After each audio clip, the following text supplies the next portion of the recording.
And Central here. That's all right.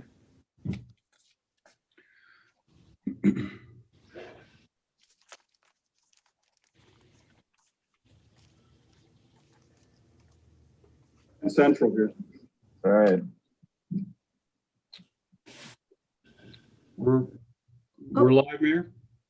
Hold on one second. All right. Yes. Okay. Oh, wait, Dan dropped off. Hold on. He's in as an attendee right now. Yeah, that's because he got disconnected or something. So there he is. Okay. You good, Dan? Yeah, I couldn't hear. Okay. I'm back. Okay. So we have Chris Coyle and Laura LeBeau on as visitors, and we have all of council, and we are live streaming on YouTube. So it's all yours, Mr. Chair. Okay. All right. Thank you, Mayor. Welcome everyone to the pre-council meeting for January 21st, 2021. Thanks to those that are attending. I guess we have Laura and Chris are online as well. Looking at the agenda for Monday night's council meeting, the assignment of the prayer is going to be Vice Chair Wayne Carey. And I also wanted to take the opportunity, Wayne, to thank you for, I guess it was 2 years you were the chair. And I wanted to thank you for holding that position. And thank you for helping me out this coming year as I take the reins. So thank you very much. Thank you. My pleasure. So you have the prayer Monday. Everyone should have received the minutes, and you have two we have the December 14th and then the January 4th minutes. You should have all received those. We will have one item under communications, and that's going to be the reappointment of Martin Yoakum to the City of Lebanon Authority for a 5-year term. We'd like to thank him because he's already served, I think, 14 years, Mayor. Yeah, we'll be coming up on 15 years in October. 15. So a big thank you to Mr. Yoakum there. We have, I don't know if you want to cover anything on that, Mayor, or we'll save that for Monday. That's probably all I have to say. Okay. All right. Thank you for serving in the role. That's fine. We have 3 resolutions. The first resolution authorizing the filing of an application for funds in the amount of $2 million. And that's from the Commonwealth of Pennsylvania under the Redevelopment Assistance Capital Program for the Market Square Transit Intermodal City or Center with Lebanon City Hall. And if Mayor, if you could maybe bring us up to speed on that. Sure. Thank you. So the city was awarded $2 million in RCAP funding for the City Hall project in August of 2019. And we had to wait until we had our agreement of sales in place and our cost estimates before we could actually file the application with the Office of Budget to actually start the process for review and final approval and getting the money and all of that. So in addition, we have gone back and forth between 2 locations over the last several years because we actually had applied 4 times for this money, and we'll have to request a change of location, which we have received a verbal commitment from them that a change of location would be okay, but they could not approve it formally until we actually submitted the application. Well, the application was only submitted the first week of January, because we had to wait for all of the documentation of the agreement of sales and all of that. So it's in process at this point. And I know there was some misunderstanding because there was a recent announcement that the city did not receive RCAP funding. Those are additional requests. This $2 million, we have been awarded this. We're going for more money for phase 2, which would be the intermodal center and the transit intermodal center and the parking garage. So this $2 million is for phase 1 that you're discussing tonight. Okay. Are there any drawings or anything that's been put together so that we can see exactly what all this looks like beyond what was shown when we initially discussed the City Hall plans? We're working on them now. Okay, thank you. Mm-hmm. Any idea, Mayor, when we might see Any drawings or not the, I'm trying to get a meeting scheduled for Monday to finalize some things, so I would anticipate soon. okay, And, we can hold a meeting or something and show them. Now, the only thing is the police department, that is protected because of safety reasons. sure. Any other questions from council?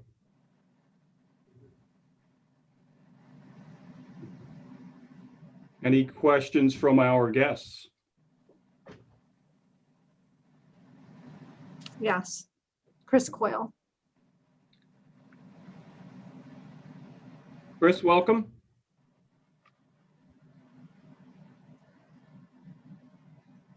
And he is muted. Oh, no, I'm There we go.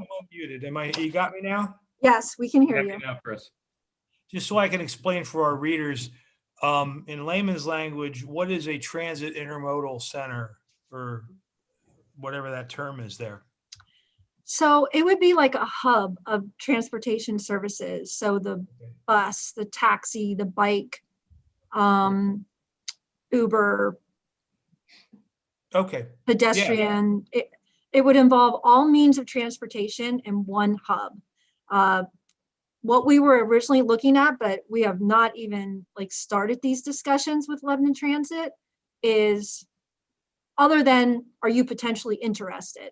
But Right. we have not gone any further. But I had visited several different locations, and one in particular was Easton and their parking garage, and their buses would basically, they would drive through and the parking garage was on top of it. And then the people could get right off, go into the municipal building, City Hall, and pay for the bus services or whatever, what other means of transportation they were going to use. But it was a drive-through for the buses. right. And so My we would son probably look at I'm sorry. something similar. My son lives in Easton and I've actually used that Oh. center. I'm pretty familiar. So that's what we're looking, something like that. It's pretty slick, yeah. So, and Market Square, was that where it was originally meant to be located or conceived to be located? Or I'm not getting the Market Square connection. Yes, so we need to change the name because the last submission where we were approved for the 2 million was 9th and Cumberland Streets. So Right. now we've moved back to the hack facility. And so as a part of our application process, we would change the name, change the location. And just real quickly, slightly off topic, the $8.4 million RCAP grant that's shown on the state website as being denied, that's for additional parking garage and other parts of what I'm calling the hack project, but the failure to get that grant doesn't jeopardize the basic project. Am I basically correct about that? You're correct. So the Okay. 2 million award that we received in August of 2019 Right. is really for the City Hall police operations, parking garage for the police. But Right. phase 2 would be the transit, intermodal, and parking garage for the Okay. public. I'm going to take a stab at this. I know you're not going to answer this, but if you ask for 8.4, how much are you really looking for?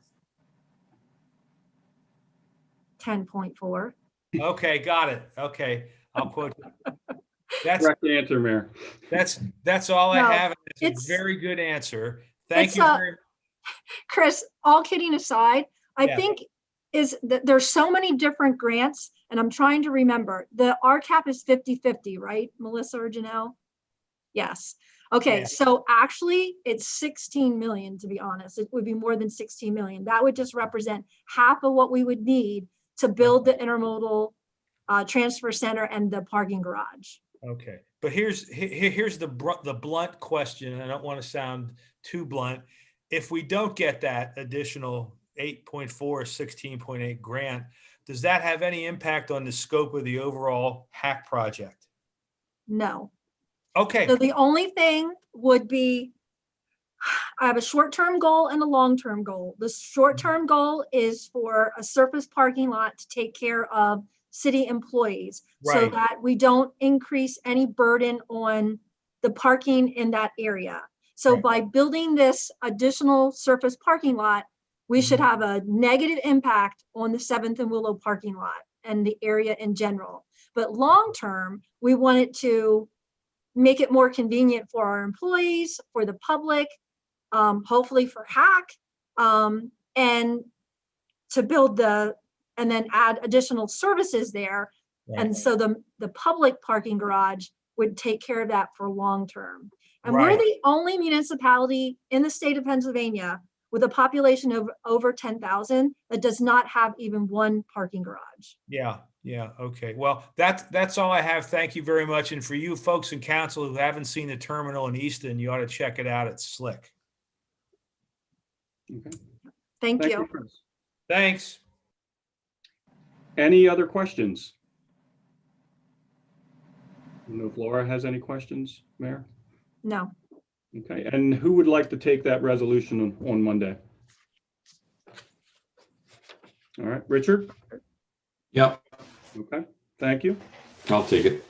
All right, the second resolution we You're have welcome. is authorizing the proper officials of the city of Lebanon to enter into a reimbursement agreement with PennDOT for the North Lincoln Avenue Bridge over the Quittapahilla Creek project.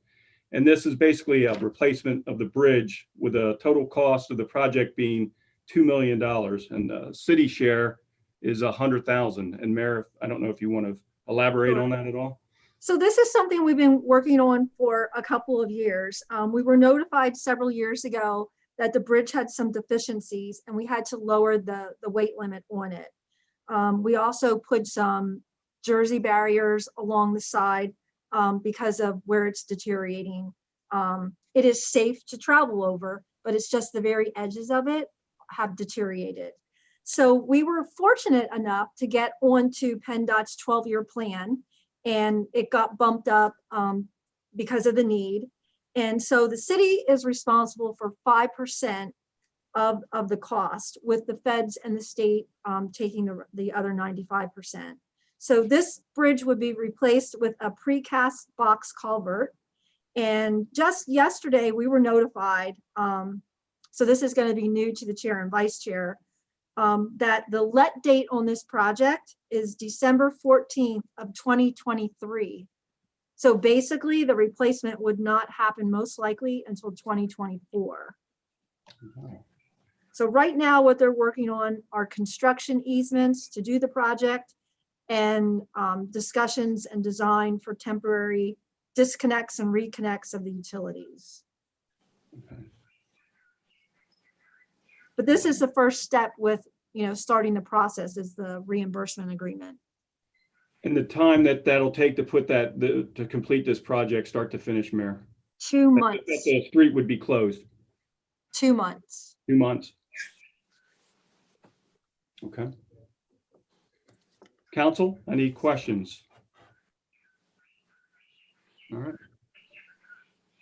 I'll open it up to Chris or Laura. Any questions?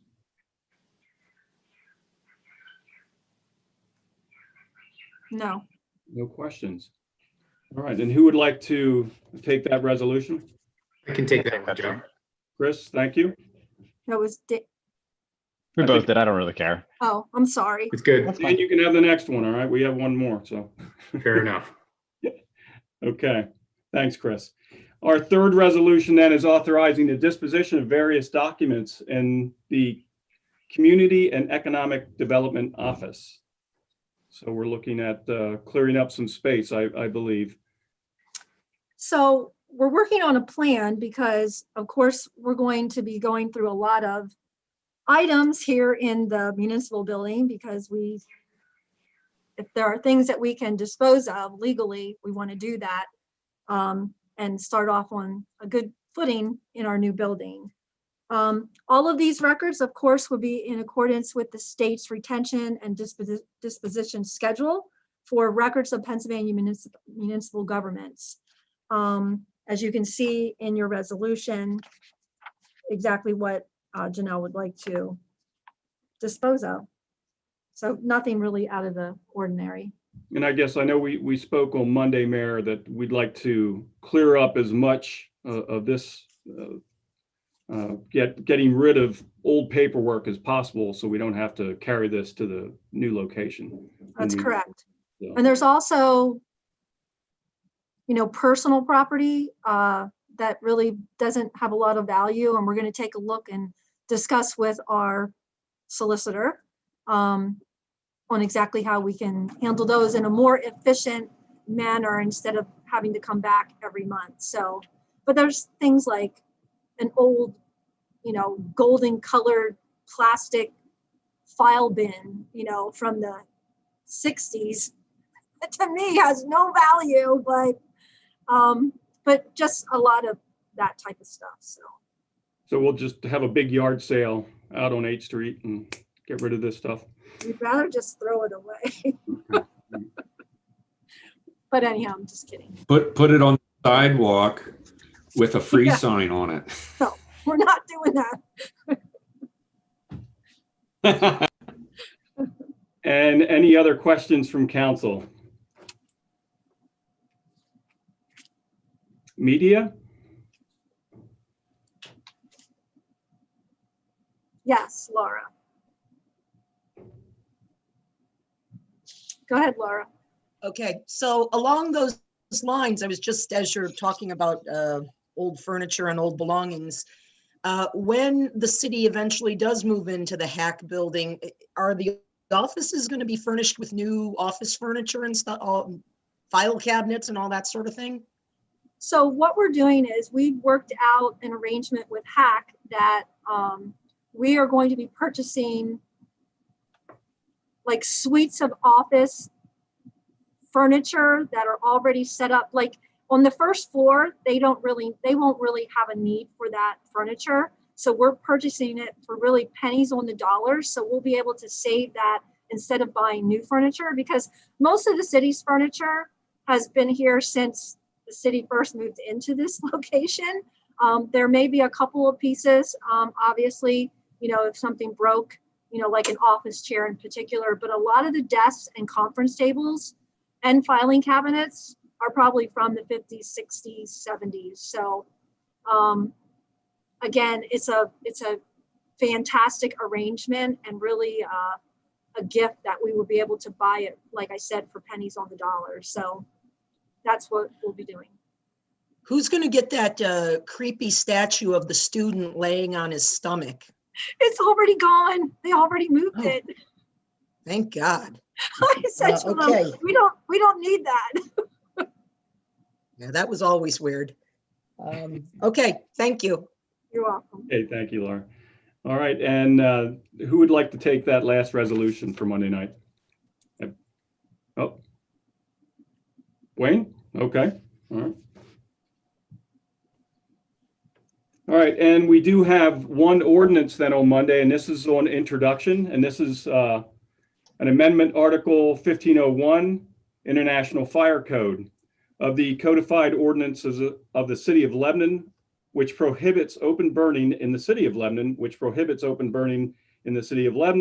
adding the definition of burn container and creating a permitting process for public demonstrations. Boy, that was tough. Involving burning of a flag. And again, this is on introduction. And Mayor, there is a little background on this, if you could. So in light of current events, it's come to our attention that we need to update our ordinance to allow for public demonstrations involving outdoor burning as part of a protected form of First Amendment speech. So basically, this ordinance will recognize that there are certain forms of burning that are protected by the First Amendment. And we're going to be adding to the International Fire Code a definition for burn container. And we're going to add a new requirement for public demonstrations, which basically, in a nutshell, would be, that you have to make an application for a permit at least 2 business days preceding the date of the proposed demonstration. There would be no fee. And this would be for a demonstration involving the burning of something like a flag or another item. You have to have a fire extinguisher present. You cannot burn something that's larger than 4 by 6. You have to burn it directly in a burn container. You have to immediately remove any remnants from the fire. And if you cause any type of damage, you would be responsible to, take care of that. You have to be at least 15 feet from a building or any type of combustible material. And you have to make sure that the fire's been fully extinguished. And that kind of is it in a nutshell. Seems completely unreasonable. I actually have a question, Mayor. And I'm assuming the language in the ordinance has come from a resource or has been discussed with the fire commissioner or something along those lines.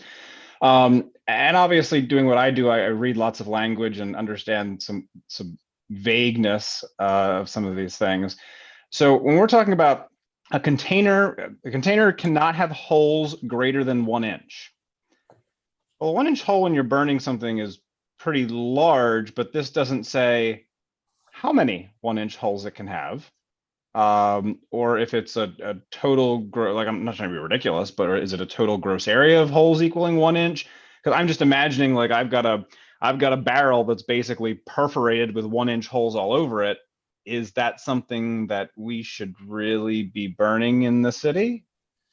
Maybe I'm being unreasonable. I don't know. I am trying to think. Cheryl, did the definition for burn container come from that other municipality, or did this come from the attorney? That came from the other municipality that they provided as a sample. Like, I understand what the purpose is, but I can also see how someone would be less than straightforward with it and what they're trying to accomplish. Well, it may be a non-issue. Let me have till Monday. I will look into it. Yeah, I mean, I guess my question, and Dwayne's not here tonight, but I don't know if he has any comments on what's reasonable and what's not with regards to that. I can envision some pretty ridiculous containers that you can burn in that have holes. The gentleman that was here, he had like a metal mesh container. And then he put Okay. like I think it wasn't it? Chief, do you remember, or was it a fully solid metal container and it just had a mesh screen on top? Yeah, I'm fairly certain that it was something like a garbage can, metal garbage can. And Yeah. It was, I believe you're right, Chief. It's a good question, Chris. So please let me look into that. I know Sure. the fire commissioner did review this ordinance, but I will take a look into that and I'll let you know. Okay, just curious. Thank you. Any other questions from council?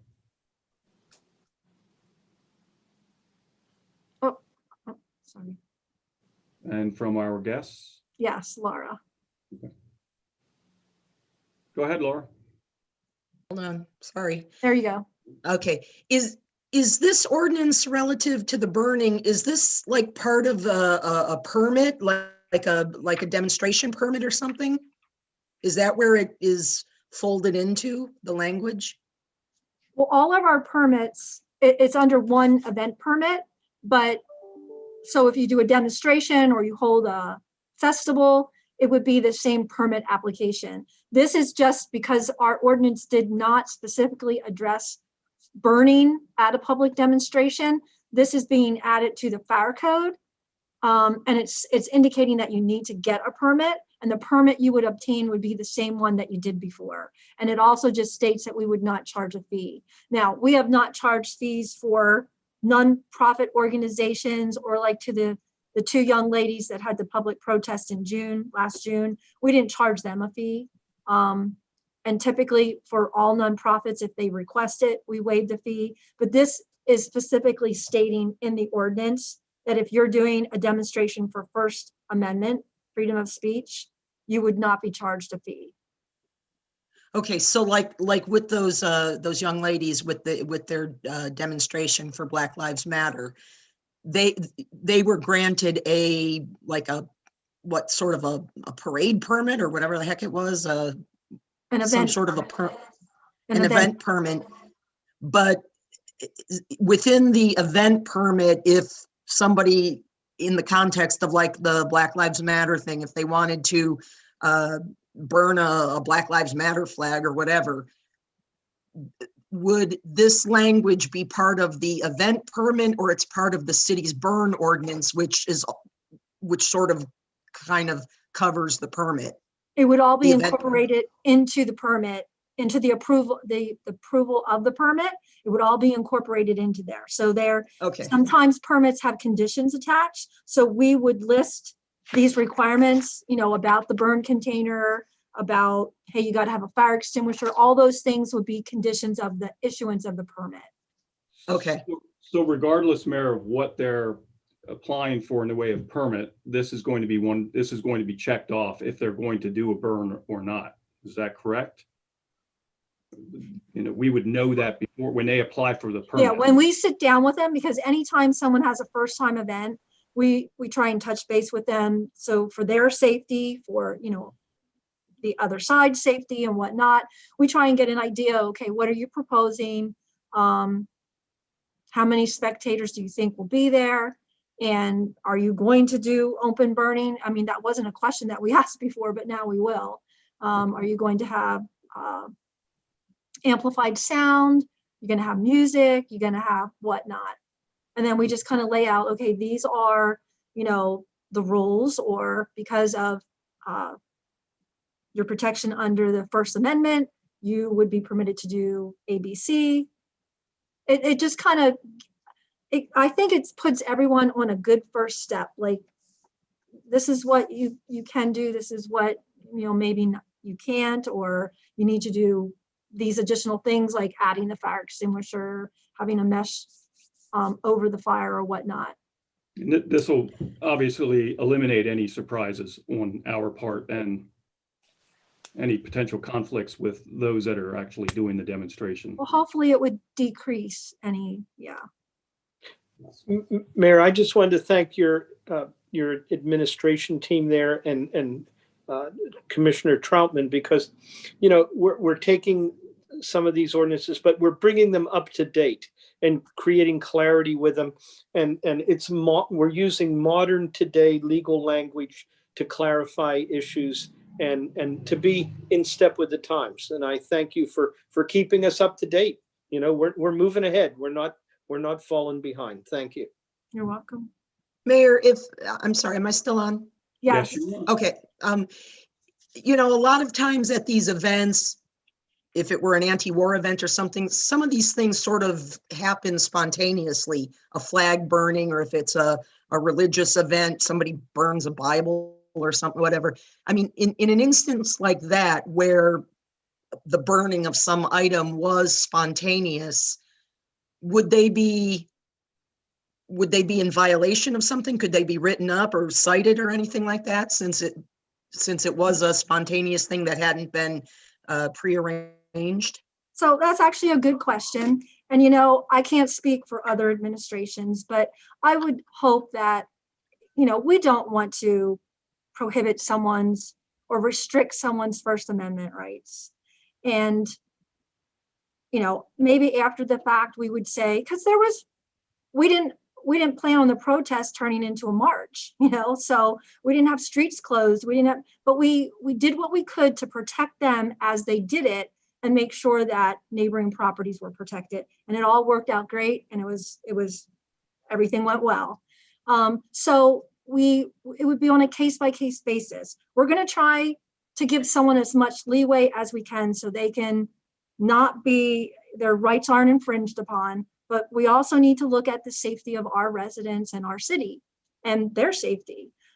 If something happened like that, where it was just supposed to be a protest with no burning, but someone did it, we would probably say, hey, you were 5 feet from people and you did this and you didn't have it in a container, that's dangerous.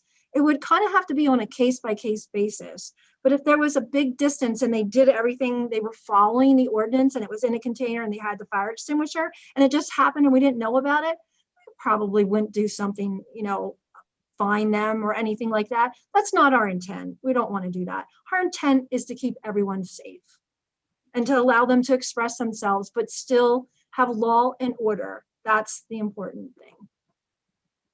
Okay, thank you. You're welcome. All right.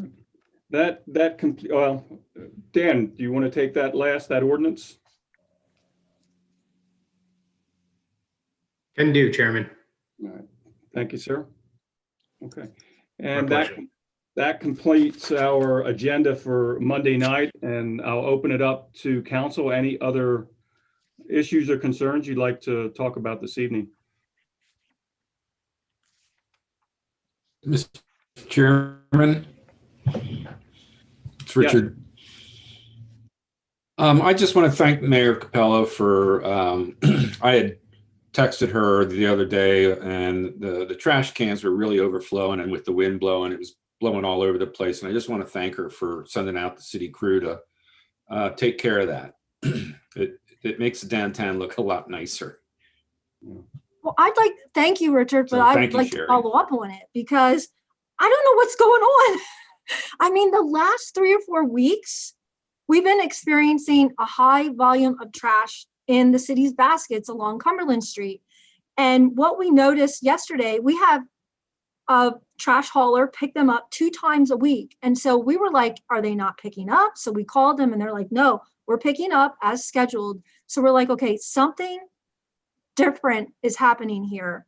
And we noticed that there were these thin cardboard like boxes with takeout meals in them. So we're trying to, and the highway supervisor told me that yesterday. I said, get out there and pick that up, even though today was a scheduled pickup. I'm like, we can't have that overnight. So he went out, he said there were 40 of those boxes, 40 of them. And that's taking up a lot of room in the baskets because they're like I don't know, 10, 12 inches long by about 6 or 8 inches wide. And it's kind of like, it's like a little box, and it's for takeout food. It kind of has like a little TP top lid.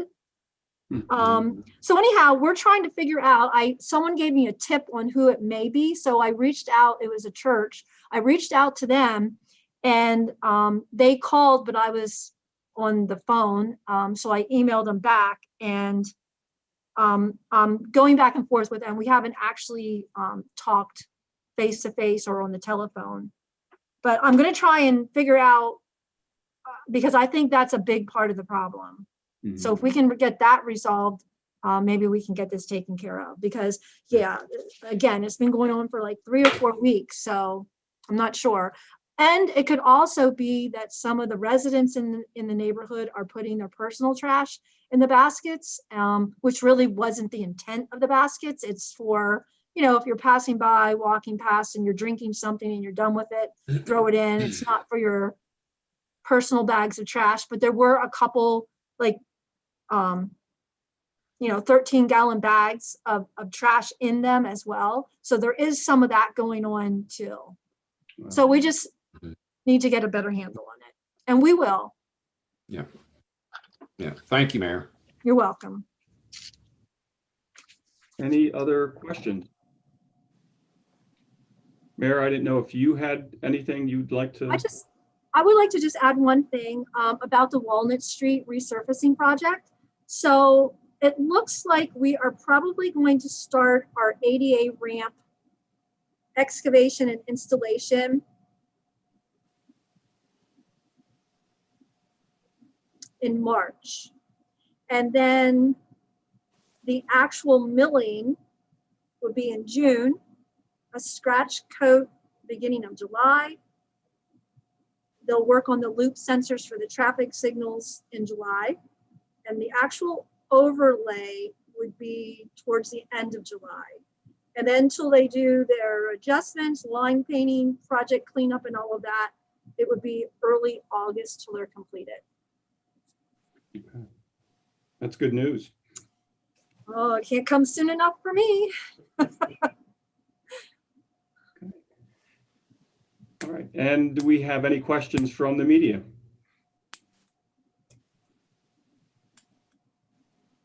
No. Okay. That concludes our pre-council meeting. And I guess we can end this meeting, and we'll see everyone on Monday on Zoom again at 6:30 for our council meeting. Thank you, everyone. Thank you, everyone. Thanks, Have a Chairman. good evening, everyone. Take care. Thank you. Bye.